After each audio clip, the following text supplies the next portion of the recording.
안녕하세요. 토요미스테리 디바제시카입니다.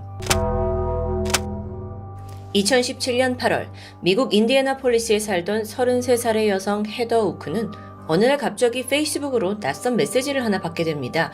근데 내용이 무시할 수 없을 만큼 놀라웠죠. 나는 당신의 이복 형제입니다. 처음엔 스팸이라고 생각했어요. 그녀는 외동이었고 혹여라도 이복 형제가 있다는 건 말이 안 되니까요. 근데 문제는 스팸 같던 이 메시지의 내용이 꽤나 상세했다는 겁니다. 일단 헤더의 어머니는 과거에 불임 치료를 위해서 클리닉에 다닌 적이 있습니다. 거기서 인공수정을 통해 헤더가 태어났죠. 근데 이 메시지를 보낸 사람이 그 점을 정확하게 언급하고 있어요. 그래서 그때까지만 해도 헤더는 어머니의 병원 기록이 누군가에게 노출되었다 정도로만 생각했습니다. 하지만 메시지는 계속되었죠. 상대는 헤더를 설득하기 위해서 자신이 그녀를 어떻게 찾았는지 털어놓았습니다. 그건 다름 아닌 23andMe 덕분이라는데요. 자, 지난 2014년경에 미국에서 아주 대유행처럼 번졌던 혈통찾기 서비스입니다. 자기 DNA를 추출해서 이 해당 기관에 보내면 그것과 일치하는 회원들을 매칭해주는 시스템이에요. 미국이 워낙 땅덩어리도 넓고 또 수많은 미민자가 살다 보니까 자신의 뿌리, 나아가서 흩어져 있는 친척을 찾아보자는 취지였겠죠. 23andMe도 그런 업체 중 하나였고요.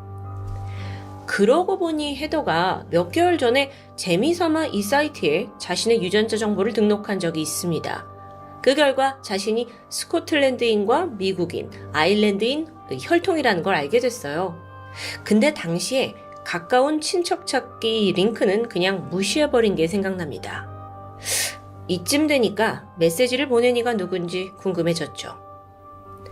헤더를 찾아낸 그 사람은 같은 나이인 33살 자코바 멜러드란 여성이었습니다.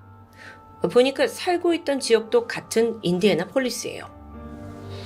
자코바는 10살이 되던 해에 부모님으로부터 자신의 출생에 대한 이야기를 들었습니다. 부모님이 아이를 갖기 위해 수년간 노력을 했지만 안타깝게도 계속 실패해요. 그래서 결국 병원을 찾았고 그 결과 자코바의 아버지가 불임이라는 사실을 알게 됐습니다. 그럼에도 부부는 간절히 아이를 원했고요. 그래서 찾아낸 방법이 바로 정자 기증을 받는 거였죠. 80년대 중반만 해도 이 불임 치료는 지금 같지 않았습니다.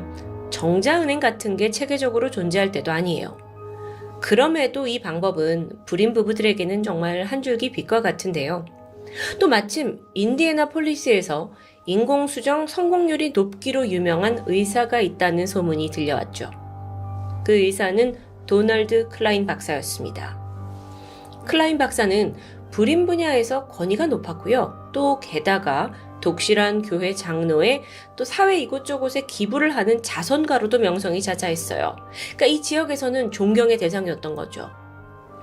자코바의 어머니는 클라인 박사와 상담을 받았고 남편과 가장 비슷한 사람의 정자를 기증받아서 인공수정을 하기로 결정합니다. 물론 그 기증자가 누구인지는 숨기는 게 원칙이에요. 그래서 부부는 그 기증자가 인근 병원의 레지던트다라는 사실만 알고 있었다고 합니다. 그리고 마침내 클라인 박사 덕분에 임신에 성공했고 자코바라는 딸을 얻게 된 거죠. 아이는 부부의 사랑을 듬뿍 받으며 성장합니다. 하지만 어른이 돼서는 자신의 진짜 아빠, 그러니까 생물학적인 친부가 누군지 궁금해질 수 있죠. 또 어딘가에 자신의 이복 형제가 있을 수도 있으니까요. 그때 때마침 혈족 찾기가 유행을 했고 자신의 DNA를 등록하게 되는데 얼마 후 유전자 검사 결과에 놀라고 맙니다. 아니, 그 사이트에 등록된 그녀의 형제가 무려 7명이에요. 그러니까 정확히 말하면 형제라고 볼 수 있을 만큼 유전자가 상당히 일치하는 사람들의 숫자가 7명이라는 거죠. 게다가 이들 대부분이 인디애나폴리스에 살고 있었다는데요. 자코바는 혼란스러웠습니다. 이복 형제가 많아야 한두 명 정도라고 생각했는데 7명? 당시 미국에서는 남성 1명당 정자를 기증할 수 있는 횟수가 3번으로 통용됐어요. 그러니까 아무래도 똑같은 아버지를 둔 자녀들이 너무 많아지면 안 되잖아요. 혹여 자기들끼리 남매인지도 모르고 결혼을 하게 될 경우도 방지해야 했고요. 찝찝했던 자코바는 어쨌든 그 이복 형제로 확인된 이들에게 연락을 취하게 돼요. 그리고 정보를 취합합니다. 그래서 공통점을 하나 알아내게 되는데 이들의 어머니들이 모두 클라인 박사의 병원에서 불임 시술을 받았다는 점이었어요. 게다가 이상한 사실은 또 있었죠. 이복 형제들의 출생 연도가 1979년에서 1986년까지 이 7년에 걸쳐 다양합니다. 이게 왜 이상하냐고요? 자, 이들 모두 익명의 레지던트 의사에게 정자를 기증받았어요. 그런데 생각해보세요. 레지던트 기간은 길어야 4년입니다. 그런데 왜 7년 동안이나 계속 정자를 기증할 수 있죠? 어딘가 앞뒤가 맞지 않았습니다. 자코바는 친부의 흔적을 찾기 위해 이복 형제들을 다 모았어요. 그리고 자신들과 같은 유전자 정보를 가진 사람을 더 넓게 찾아 나섰습니다. 그 결과 이들과 유전적으로 육촌 관계에 있는 친척 한 명이 결정적인 제보를 하게 돼요. 제 사촌 중에 인디애나폴리스에서 의사를 하는 사람이 있어요. 이름은 도널드 클라인이고요. 아, 이 사람이 왜 또 나올까요? 자, 정리하자면 이복 형제의 유전자에는 공통적으로 도널드 클라인 박사의 DNA가 새겨져 있다는 겁니다. 근데 그때까지만 해도 생물학적 아버지가 그 사람이라는 건 확신하지 못해요. 왜냐면 담당 의사였을 뿐이니까요. 단지 그의 형제나 친척 중에서 정자를 기증한 게 아닌가라고 생각했습니다. 그리고 이들이 수소문을 하던 끝에 결국 클라인 박사와 그의 아내 사이에서 낳은 친아들을 찾아내는 데 성공해요. 그리고 그를 통해 클라인 박사와 직접 대면하게 되죠. 이때 클라인 박사가 말합니다. 맞아요, 여러분. 제가 여기 있는 8명 모두의 생물학적 아버지입니다. 에? 무슨 소리예요, 지금? 자기가 본인의 정자를 이용해서 그 어머니 환자들을 임신시킨 걸 인정한 겁니다. 그래서 왜 그랬냐? 라는 물음에 인공 수정을 할 당시에 적절한 정자 기증자가 나타나지 않아서 어쩔 수 없는 선택이었다고 주장해요. 그러면서 나는 그 불임을 겪고 있는 너네 부모를 위해서 도움을 준 사람이다 라면서 아주 뻔뻔한 태도였죠. 그러면서 이제는 더 이상 이복 형제가 나오지 않을 거니까 걱정하지 말라라는 여유로운 태도를 보이는데요. 이게 의사가 이렇게 여유롭다고 해서 당사자들이 과연 여유로울 수 있을까요? 아니죠. 그런데 이 질문을 주고받는 내내 클라인 박사의 태도 또한 당황스러웠습니다. 자신의 생물학적 자녀들과 만나는 거잖아요. 근데 아주 냉정해요. 그러면서 마치 취조를 하듯 한 명씩 돌아가면서 자기소개를 하게 시켰고요. 직업과 나이 등을 받아 적기까지 했죠. 마치 실험자들을 보는 그런 눈빛으로요. 이걸 본 자코바가 그냥 넘어갈 수 없었습니다. 그래서 언론에 공개를 하기 시작했죠. 의사가 환자의 동의도 얻지 않고 자신의 정자로 인공수정을 해서 임신을 시켰다? 이 충격적인 내용이 퍼져가기 시작했고요. 그제서야 인디애나주 검찰에도 진정서가 받아들여집니다. 그러면서 이때 자코바가 TV 인터뷰를 하나 진행하게 돼요. 아니 그런데 운명적으로 이 인터뷰를 통해서 또 다른 사실이 밝혀집니다. 이번에도 인디애나폴리스에 살던 여성 줄리 하몬. 우연히 자코바의 인터뷰 영상을 보던 중에 뭐라? 저 여자 나랑 왜 이렇게 닮았지? 라는 생각을 하게 됩니다. 그래서 내용을 들어보니까 의사가 자기 정자로 인공수정을 했대요. 헉! 그러고 보니까 줄리 역시 불임 클리닉에서 인공수정을 통해 태어났다고 들었습니다. 그래서 즉각 어머니한테 가서 엄마 이거 보세요 하고 불안감을 토로해요. 근데 이때 엄마는 딸을 안심시켰습니다. 얘야 우리는 그런 걱정할 필요 없다. 왜냐면 우리는 분명 너네 아버지의 정자를 추출해서 인공수정을 한 그런 결과다 라고 안심시켰는데 줄리가 여전히 찝찝했죠. 그래서 결국 그녀는 자코바에게 연락을 해서 DNA 검사를 진행합니다. 그 결과는 유전자 일치. 이게 무슨 상황이에요? 그러니까 도널드 클라인의 정자로 태어난 게 줄리라는 겁니다. 아니 아버지 정자를 받았다고 했는데?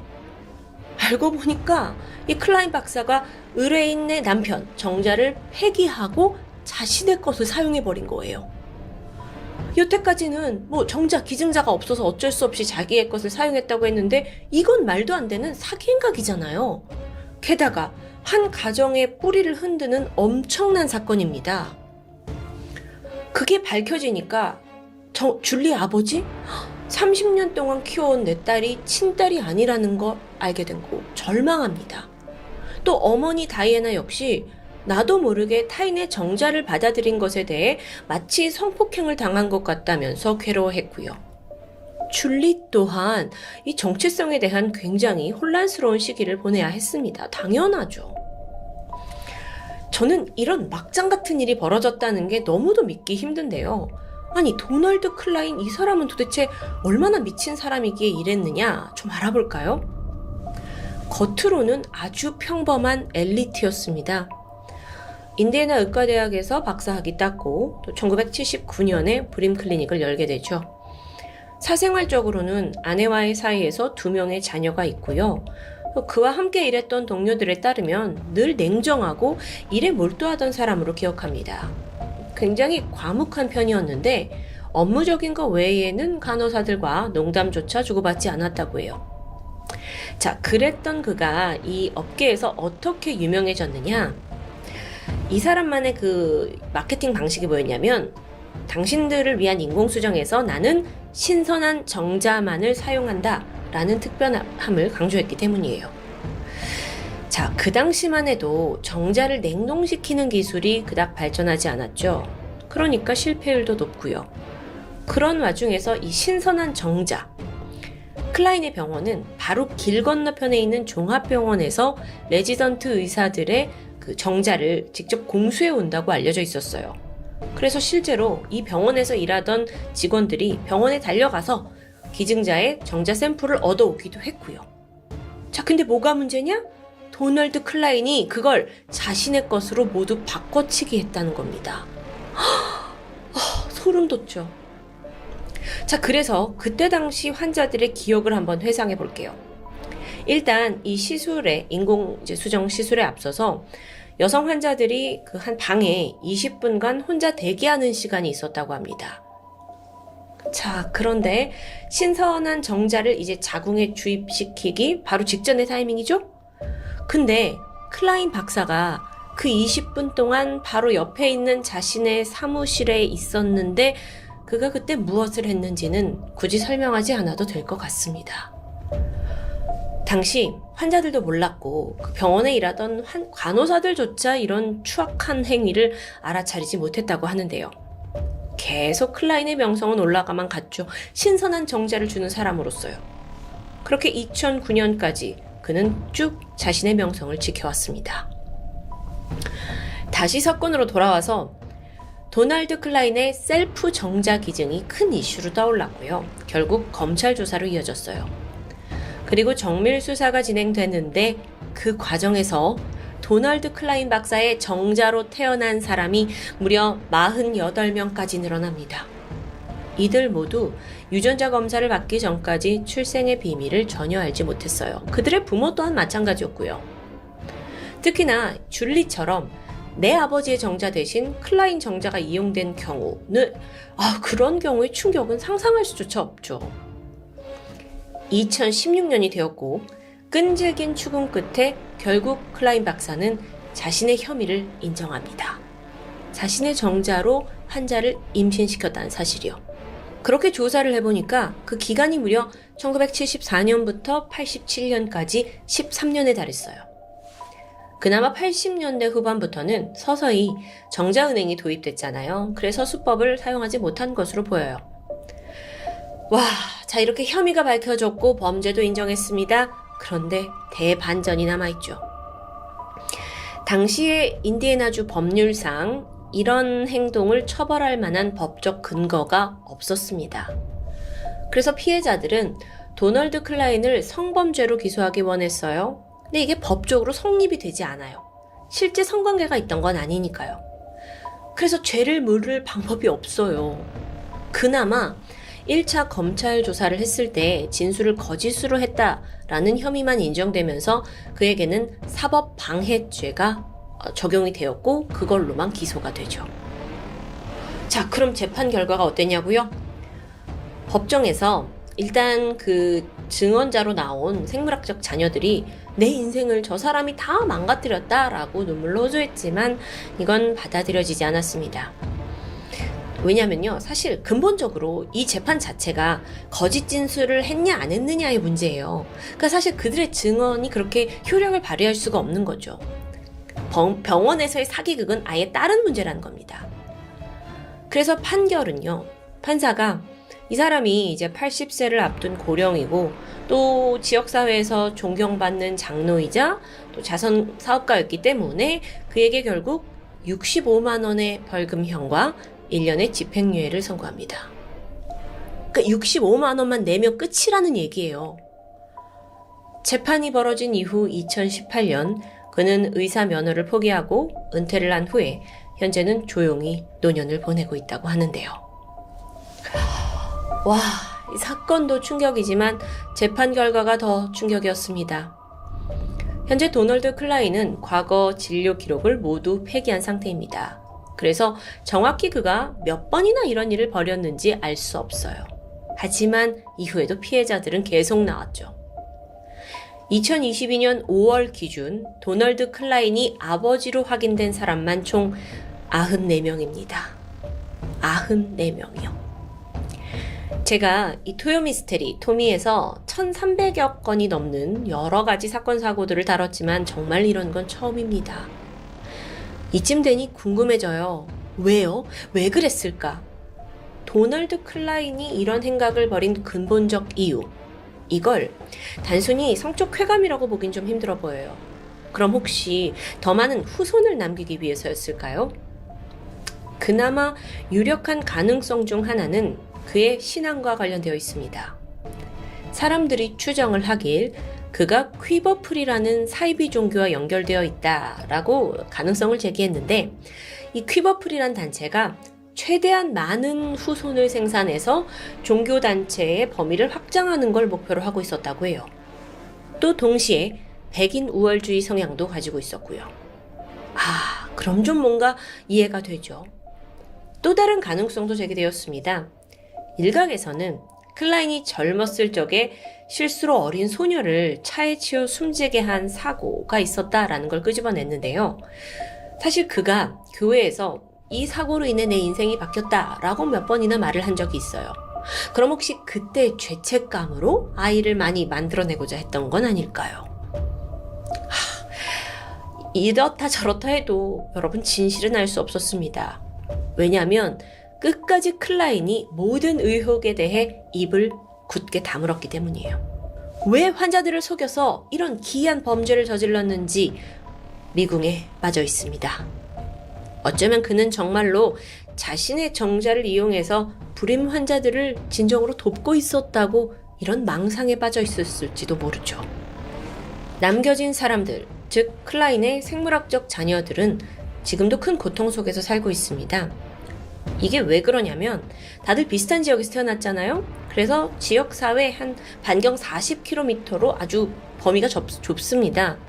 그렇다 보니까 혹시 내가 만나고 있는 사람이 아니면 나의 배우자나 파트너가 나와 같은 DNA를 가진 사람이 아닐까? 이런 트라우마를 겪게 된다는 거죠. 실제로 자녀들을 같은 학교에 보내면서 학부모로 알고 있던 여성 둘이 이복 형제로 드러났습니다. 이게 소름 돋죠. 그래서 진짜 문제가 뭐냐면 이 두려움이 이번 세대에서 끝나는 게 아니라 그들의 자녀 세대까지 이어진다는 점입니다. 또 다른 문제도 있는데요.